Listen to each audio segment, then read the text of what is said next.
नमस्कार। मैं हूं doctor Vrinda Singh, associate professor home science, government girls college Nagaur.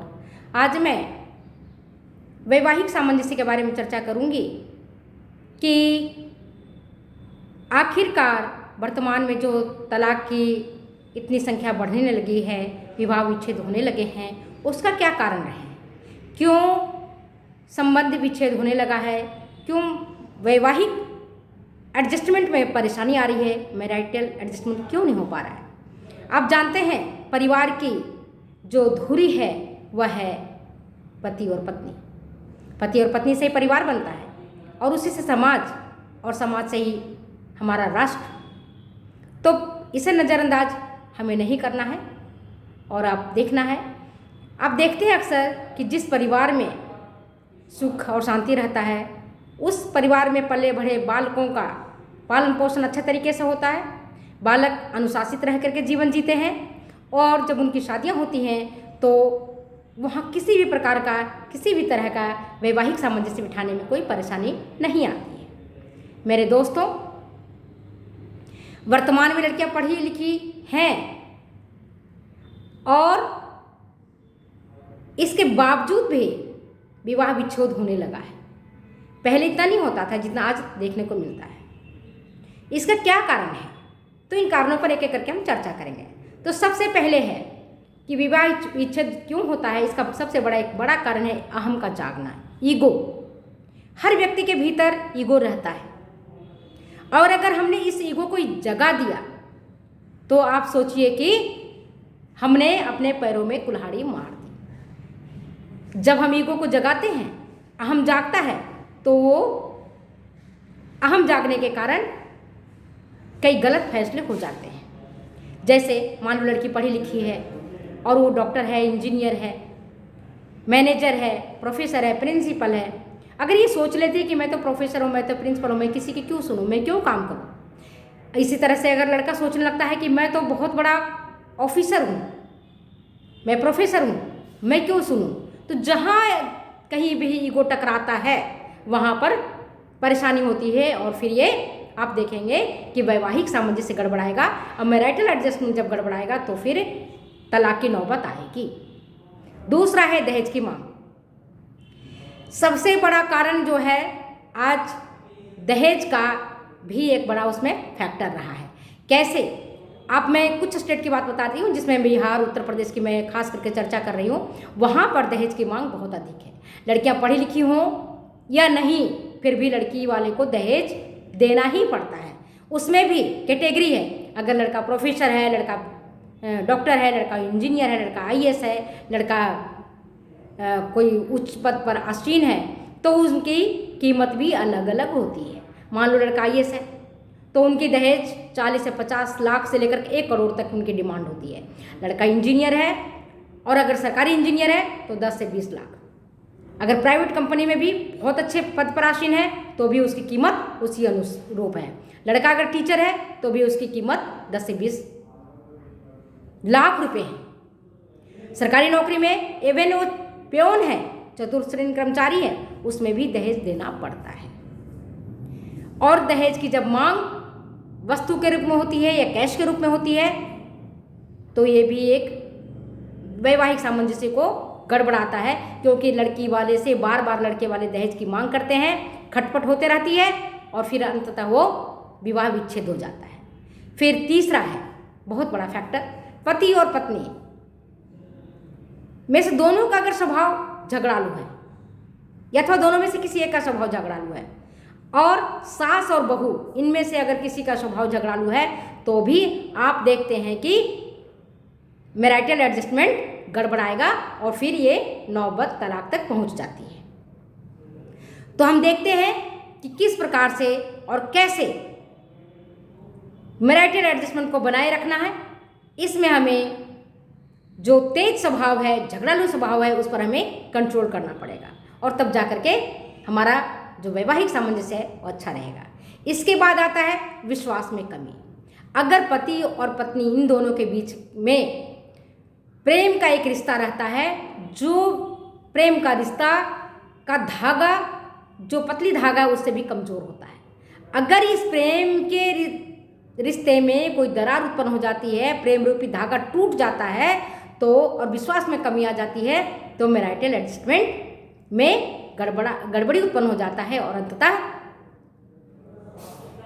ये जो संबंध है विच्छेद हो जाता है और फिर वो लड़के और लड़कियां दोनों अलग अलग रहते हैं अथवा रीमैरिज करते हैं, जैसी भी उनकी परिस्थितियां बनती है वैसा करते हैं। इसके बाद आता है आर्थिक तंगी। वर्तमान में आप देख रहे हैं कि जो कोरोना काल ने है लोगों को बहुत सिखाया है। इस कोरोना के काल के कारण आप देखते हैं कि कई परिवार बिखर गया है। कितने अच्छे परिवार वाले भी आर्थिक तंगी के कारण या तो जहर खा करके आत्महत्या कर लिया है अथवा फांसी के फंदे को चूम लिया है। आत्महत्या किसी न किसी तरीके से कर लिया है क्योंकि कर्जे बहुत अधिक हो गए, नौकरियां लोगों की छूट गई, व्यवसाय चल नहीं रहा था और कम पैसे में किस प्रकार से कैसे जीवन को निभाना है ये जानकारी उनको नहीं थी।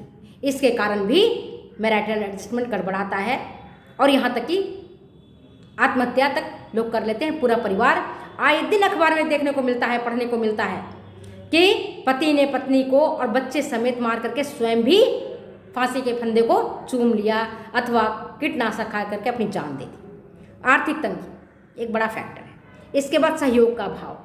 पति और पत्नी में अगर सहयोग करने की भावना नहीं है, पत्नी अकेले काम करती है, किचन के भी काम संभालती है, घर का भी काम संभालती है, बाल बच्चों की भी परवरिश करती है, सेवा करती है और पति सहयोग नहीं करता है तो ऑटोमेटिक स्वतः लड़की के मन में एक भावना उत्पन्न हो जाती है कि मैं दिन भर इनके लिए मेहनत कर रही हूँ, इनके लिए सेवा कर रही हूँ और ये मेरे लिए कुछ भी नहीं सोचते हैं, कुछ भी नहीं करते हैं। तो उनके भीतर एक मन में इस तरह की जो दुर्भावना उत्पन्न हो जाती है उसके कारण अंदर ही अंदर कुंठा उत्पन्न होने लगती है और फिर ये अंततः ये कलह कलेश के रूप में उभर करके सामने आता है। तो पति पत्नी का रिश्ता सहयोग की भावना पर टिकी होनी चाहिए। इसके बाद पति और पत्नी की उम्र में अगर बहुत अधिक अंतर देखने को मिलता है तो भी वैवाहिक सामंजस्य में गड़बड़ी उत्पन्न हो जाती है। कैसे? जैसे मान लो कि आप वर्तमान में तो नहीं, पहले के टाइम में लड़के और लड़कियों की उम्र में बहुत अधिक अंतर होता था।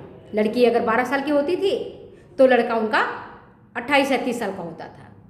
तो लड़की जब युवा होती थी तब तक लड़का प्रौढ़ हो जाता था, लड़की जब तक प्रौढ़ होती तब तक वो वृद्ध हो जाता और लड़की जब तक वृद्ध होती तब तक उनकी डेथ हो जाती थी। तो इनके कारण, उम्र के अंतर के कारण उनके बीच में जो एक लैंगिक संतुष्टि होना चाहिए, लैंगिक संभोग की, सेक्सुअल सेटिस्फैक्शन की संतुष्टि होना चाहिए, वो नहीं हो पाता है और उनकी ग्राफ में बहुत अंतर होता है और इसके कारण भी मैरिटल एडजस्टमेंट में गड़बड़ी उत्पन्न हो जाती है। और एक बड़ा फैक्टर बता रही हूँ आज के डेट में, पति पत्नी का दुराचारी होना। पति और पत्नी दोनों में से अगर किसी का भी चरित्र ठीक नहीं है, अगर पति भी किसी लड़की से अवैध संबंध रखता है, प्रेम करता है, वाइस वर्सा पत्नी भी किसी दूसरे लड़के से प्रेम करती है, तो भी उनके कारण तलाक की स्थिति उत्पन्न हो जाती है। क्योंकि आप जानते हैं, अखबार में देखते हैं, रोज उठा करके अखबार के पन्ने को पढ़िए तो जो पति और पत्नी के बीच में जो हत्याएं हो रही हैं उसका एक बड़ा कारण चरित्र पर शक होने का है। और ये देखते हैं कि पत्नी ने प्रेमी के साथ मिलकर के पति की हत्या कर दी। इसी प्रकार से पति ने अपने दोस्तों को बुला करके अपने प्रेमिका की खातिर पत्नी की हत्या कर दी। इवन यहाँ तक कि पढ़े लिखे लोग भी इस तरह की कुकृत्य करने से नहीं घबराते हैं। एक एग्जाम्पल बता दूं, राजस्थान में एक आरएएस ऑफिसर हैं जिन्होंने दूसरी लड़की से प्रेम करने के चक्कर में अपनी पत्नी की ही हत्या कर दी है। इसी तरह से अभी वर्तमान में एक भरतपुर का इसी तरह का एक केस आया था जिसमें कि डॉक्टर पति ने किसी लड़की से, दूसरी लड़की से अवैध संबंध स्थापित करके और अंततः इतना कलह कलेश हुआ कि उसकी डॉक्टर पत्नी ने उसकी प्रेमिका को जिंदा माँ बेटे को जला दिया। इस तरह की घटनाएं आए दिन देखने को मिलती हैं। इसके बाद है सहनशीलता का अभाव। अगर पति और पत्नी के बीच में मधुर संबंध नहीं होता है, अगर एक दूसरे को कटाक्ष करते हैं, व्यंग्य करते हैं और सहनशीलता के अभाव है, अगर हम सहनशील होते हैं तो बड़ी बड़ी बातों को भी जाने देते हैं, यूं ही हवा में निकलने देते हैं, लेकिन कई बार क्या होता है, बातों को पकड़ लेते हैं और जहाँ बातों को पकड़ेंगे वहाँ पर झगड़ा होगा।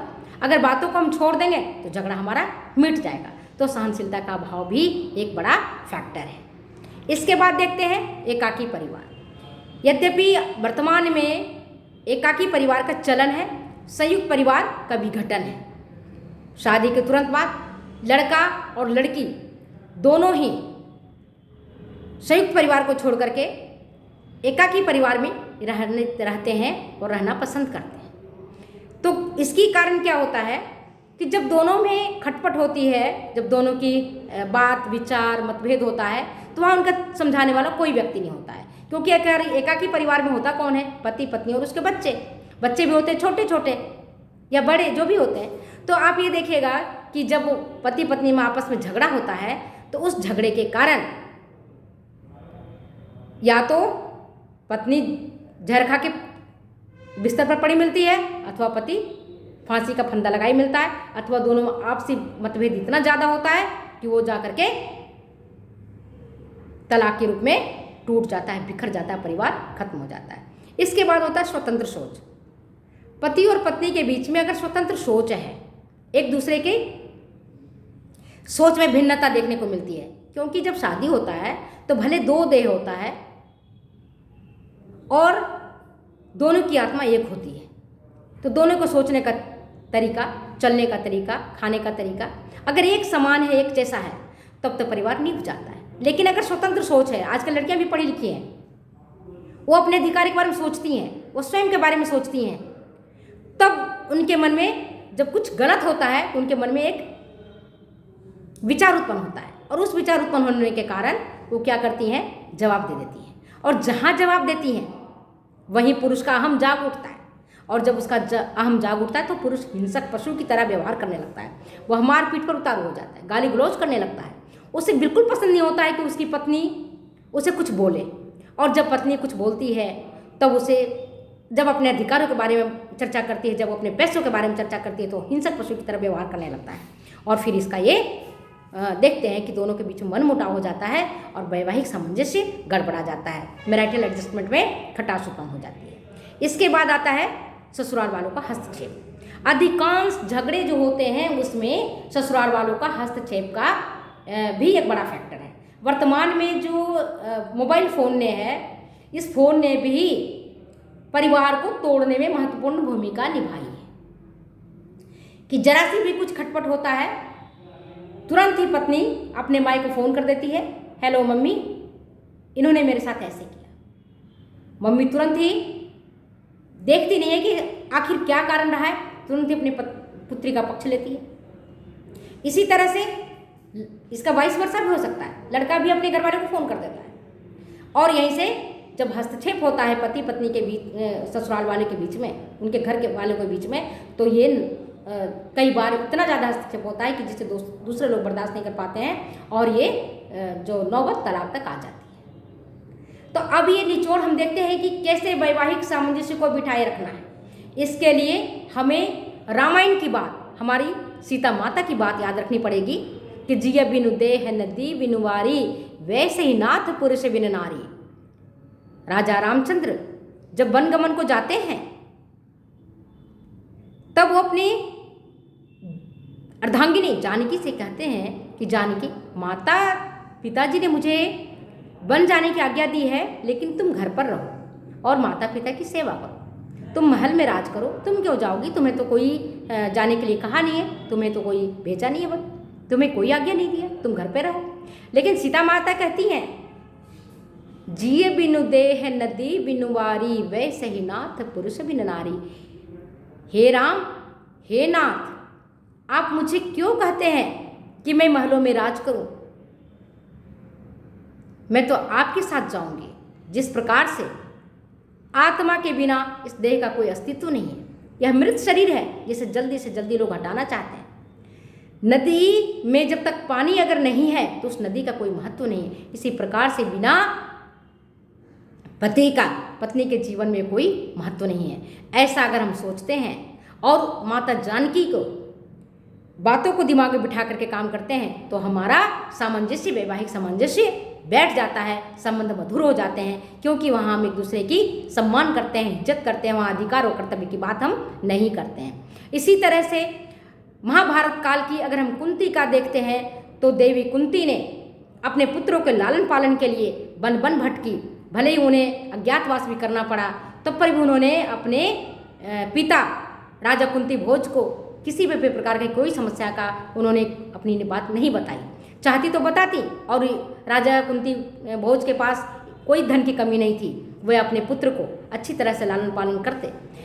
तो अगर हमें अपने भारतीय संस्कृति को बचाए रखना है तो हमें माता कुंती, माता जानकी, इनकी विचारों को समाहित करना है, और फिर देखेंगे कि हमारा वैवाहिक संबंध मधुर होगा। और जहाँ वैवाहिक संबंध मधुर रहता है वहाँ हमारा घर स्वर्ग की तरह होता है, अन्यथा यह घर नरक होते देर नहीं लगती है। धन्यवाद, नमस्कार। अगर ये वीडियो आपको अच्छी लगती है तो प्लीज़ शेयर करें, कमेंट करें, सब्सक्राइब करें। Thank you.